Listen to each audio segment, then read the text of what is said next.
hipotensos debido a esa disminución de la resistencia vascular periférica, ¿ya? Y producto de la disminución de la resistencia vascular y ese mecanismo de compensación que induce a vasodilatación, ¿ya? Asociada a esa disminución de la viscosidad. Entonces, eso nos lleva a que ese paciente sea hipotenso, que es otra de las características, ¿ya? Bien, la poliglobulia es lo contrario de las anemias.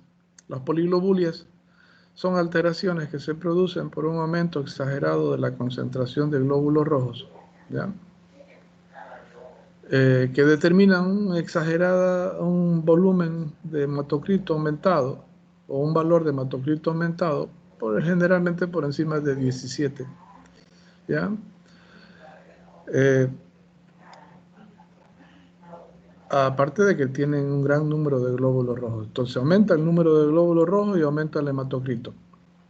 Distinto a los pseudopoliglobulias, que solamente es un proceso de alteración inducida por una pérdida de volúmenes en el líquido vascular y que origina esa pseudohemoconcentración de los glóbulos rojos, donde los números de glóbulos rojos va a estar normal, pero el hematocrito va a estar aumentado debido a esa concentración que se produce. Por ejemplo, en las deshidrataciones, ¿ya? Inducidas por vómitos, por diarrea, por falta de ingesta de líquidos o por redistribución de líquidos. Entonces ahí estamos con una falsa poliglobulia, que simplemente es un proceso de no concentración. Pero en la poliglobulia existe aumento del hematocrito y la hemoglobina. En la pseudohemoconcentración o falta solamente existe un aumento del hematocrito, pero no de la hemoglobina, ¿ya? Eso quiero que quede claro, por favor. Bien.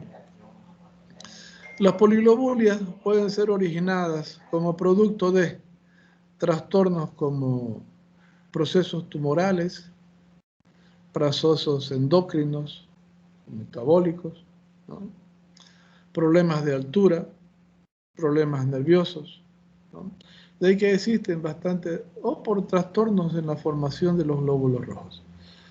De ahí que existen varios factores, ¿no? Por ejemplo, la altura.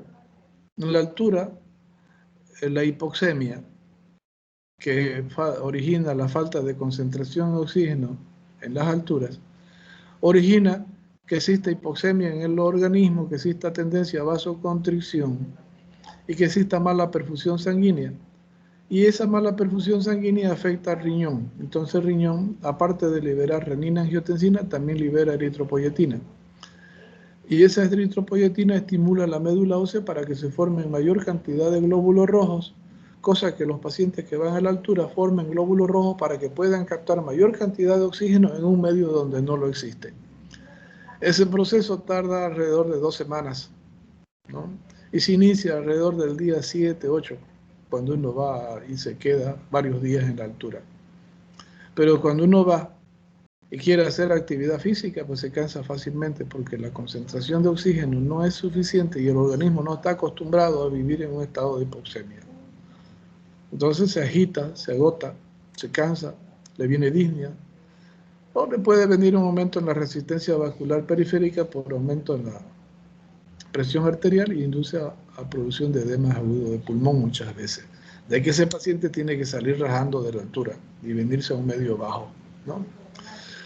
Otros son los procesos tumorales. En los procesos tumorales también y el embarazo existe un aumento de la actividad metabólica y la necesidad de oxígeno en el organismo debido a ese metabolismo rápido que está generando el crecimiento del niño por el crecimiento del tumor, por el mayor consumo de oxígeno. Entonces eso también hace lo mismo, origina redistribución del flujo hacia las zonas en actividad, genera hipoxias en las otras zonas y sobre todo el riñón, y de ahí que estimula la activación de la eritropoyetina, facilitando la producción de glóbulos rojos para que capten oxígeno y lleven a todos los tejidos y le provean a los tejidos que están en crecimiento o en actividad.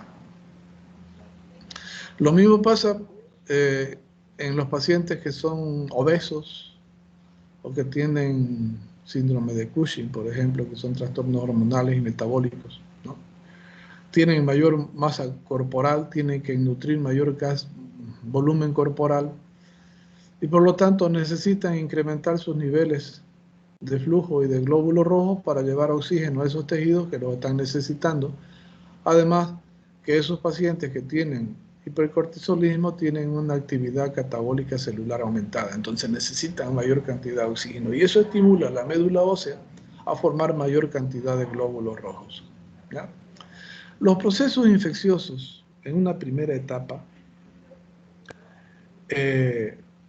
antes de que se instaure la septicemia y que induzca hemólisis masiva por efecto de las toxinas y que lleva anemia del paciente, induce a estimulación de la eritropoiesis, pero en una medida relativa, con el objeto de proporcionar mayor oxígeno a los tejidos que están necesitándolos debido a ese efecto anabólico que induce la toxina.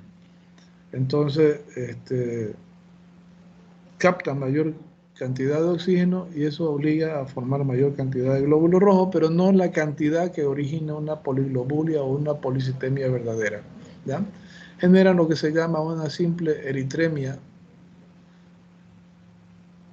¿ya? Porque no tiene valores connotables. Algunas enfermedades como la policitemia vera, la microesferocitosis, que son trastornos genéticos asociados al sexo o a la raza, que se da sobre todo en la raza árabe, ¿ya? O en el europeo, inducen a una mayor cantidad de formación de glóbulos rojos, pero glóbulos rojos pequeñitos y redondeados. De ahí que esa forma redondeada, que sea pequeña, fácilmente no puede circular por los capilares o por los sinusoides, y además tienen el antígeno de superficie, entonces también están asociados a anemias hemolíticas. Así como también producen anemias hemolíticas, ¿ya? Pero tienen niveles altos de glóbulos rojos. Bien, las poliglobulias, debido a esa gran cantidad de glóbulos rojos que producen, presentan algunas alteraciones, algunas manifestaciones, como por ejemplo generan una sobrecarga del torrente vascular sanguíneo, asociada a una mayor concentración de la hemoglobina, de ahí que esos pacientes generan esa congestión vascular con una facies rojiza, ¿no? Que se llama cianosis roja, no cianosis típica que ustedes conocen, que es ese paciente violáceo o morado, ¿no? Entonces aquí los pacientes son rojizos, las mejillas sobre todo parece que ya van a echar juego, son rojas, ¿no? De ahí que viene el nombre de cianosis roja. Eso es por la gran cantidad de glóbulos rojos que tienen asociado a la hemoglobina.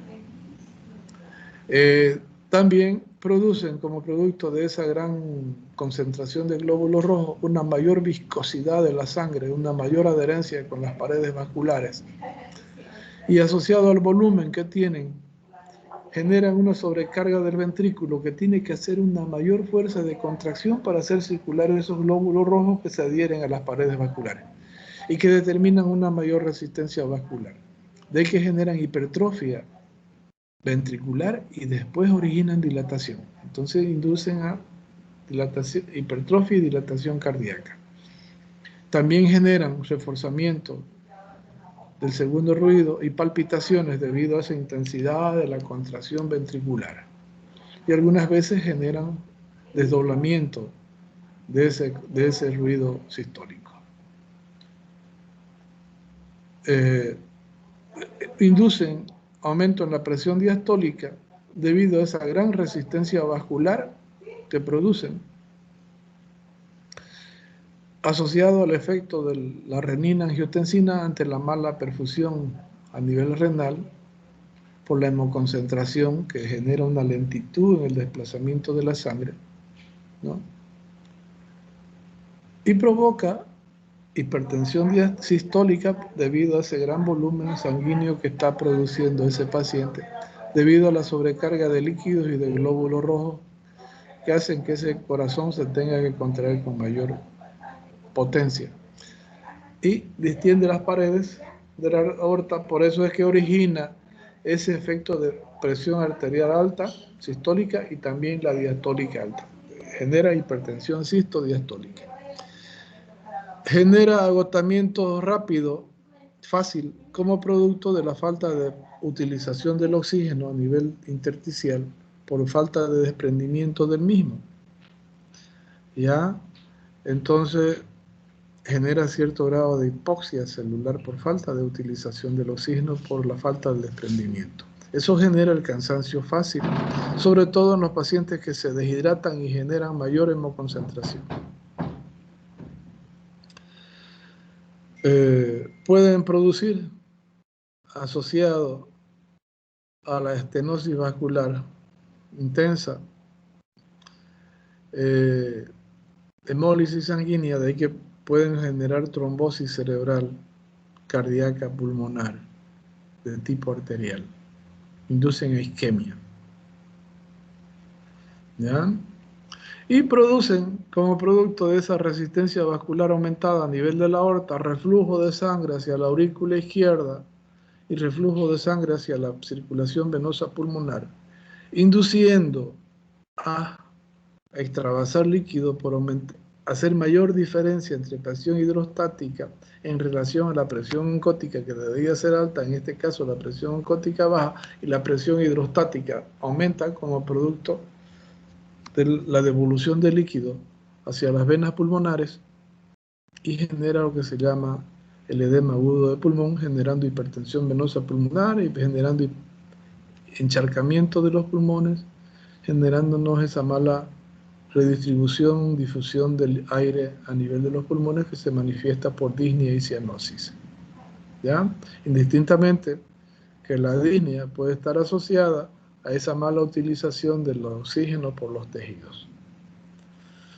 Eso sería lo más relevante en cuanto al tema de poliglobulias jóvenes. ¿Ya? Bien, ¿alguna pregunta? Sigo con este problema de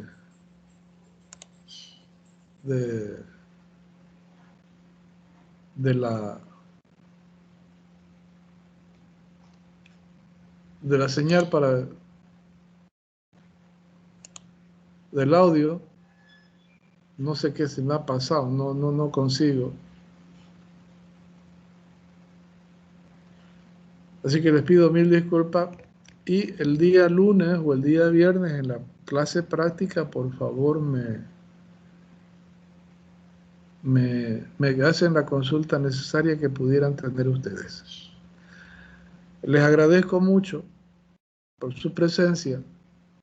¿Ya? Nos vemos el próximo sábado para hablar de valvulopatías y en las clases prácticas de los temas que estemos